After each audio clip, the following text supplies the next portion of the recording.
Welcome back, folks, to the Ray program. 844-RAY show is the number if you want to call, talking about your money, your business, and your life. And one of those really serious life issues is a disease that 1 in 3 seniors die from, or die with, I should say, maybe not from, but certainly with, and that's Alzheimer's. Joining me, Michael Newman from Always Best Care. Michael, thank you for being on the program again. I'm so fascinated and interested in this topic of senior care as I become closer and closer to needing it myself. I notice I'm being forgetful a lot more than I used to. How long does it take for someone to determine whether or not they're heading down the path to Alzheimer's? Is there an early detection type thing? There are a number of them. One of the interesting ones right now is a SAGE test, which was really, it's a very simple test.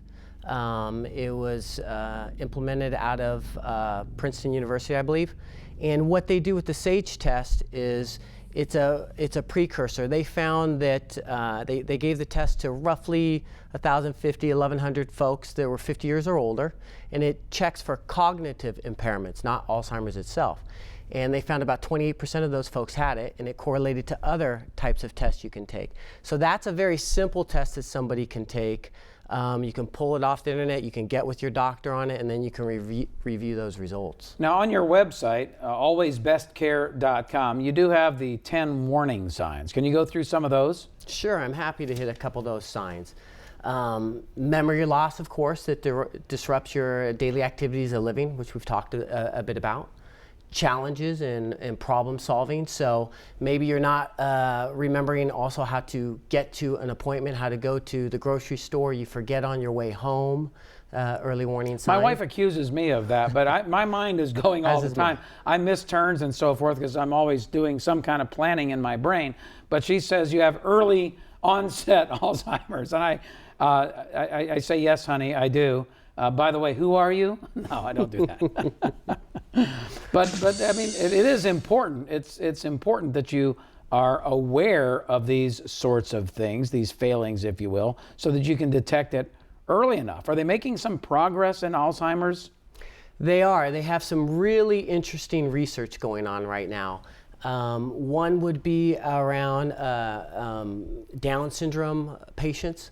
I don't know if you're aware of it, but Down syndrome is actually the largest population predisposed to Alzheimer's. Really? Which is very interesting.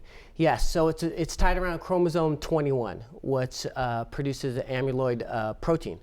And so with those folks, they're able to go in and they're looking at saying if we can slow down the production of that protein.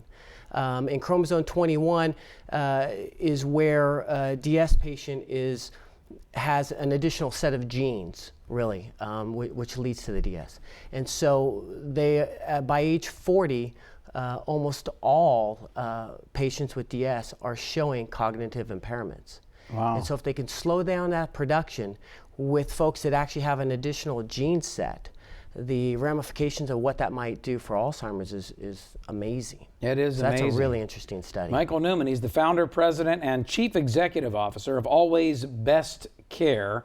It's a home care service, but they do more than just home care. You do skilled nursing. You really have assisted living placement strategies in mind for people, and clearly you have specialized home care and senior care providers that work on Alzheimer's, which is a tragic disease. There's no question about it. Yeah, absolutely. Our focus is that continuum of care outside of what we call the acute setting, that nursing home or hospital. If you have a need outside of that acute setting, we want to be the company that can assist you with this. And your company is nationwide, so you're in virtually 34 states and almost every city within those states. Right. Always Best Care is the name of the company.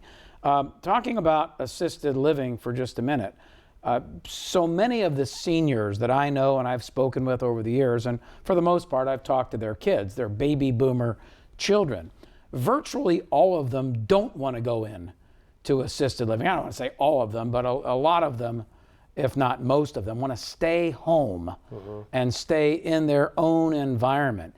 You help them do that. But I've spoken with Lynn Rowe 1,000 times about this.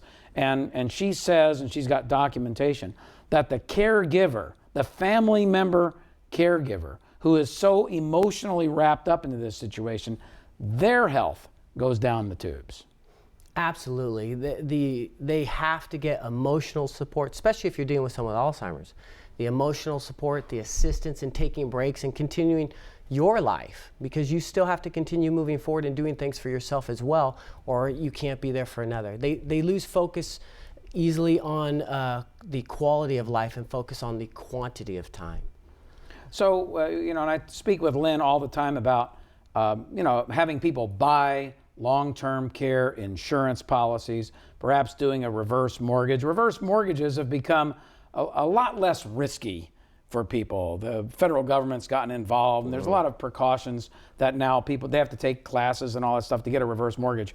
But I have recommended many, many times that individuals take out a reverse mortgage to either pay for a long-term care insurance policy if they can qualify for long-term care insurance. But if you need home health care, and I want you to give me a rundown of what the average costs would be here in a second. But if you need home health care, rather than put the burden on your kids, do a reverse mortgage to pay for it. They will thank you in the long run, because their life expectancy is shortened when they're under the stress and duress of taking care of an Alzheimer's patient or someone that needs 24-hour care. Absolutely. And you're dealing with the dynamics of caring for somebody that you love and care for, and then on top of that, you're piling on there the financial situation. So as you said, you really need to get those finances in line. Long-term care insurance, completely believe it's a great resource. Reverse mortgages work real well. Absolutely. The cost of care, it's estimated, Genworth estimates it's going up about 2% a year for the non-skilled and about 4% a year for the skilled, according to their 2015 cost of care study. So is it normal that one would come in for like 8 hours a day, or do people, what would be a normal situation in the 1 minute we have left? Sure. It's going to range really on what the care needs are. So it could be as short as 3 to 4 hours a day, and as long as 24 hours a day. And that's where the costs really begin to increase. And with the change in laws, it begins to make more sense to move into an assisted living community. Yeah, so if it's 24 hours, it's a lot cheaper to move into an assisted living, but it's 4 to 8 hours a day. What is it, like $20 an hour or so, last time I looked? Yeah, it can range anywhere from probably $18 to $24.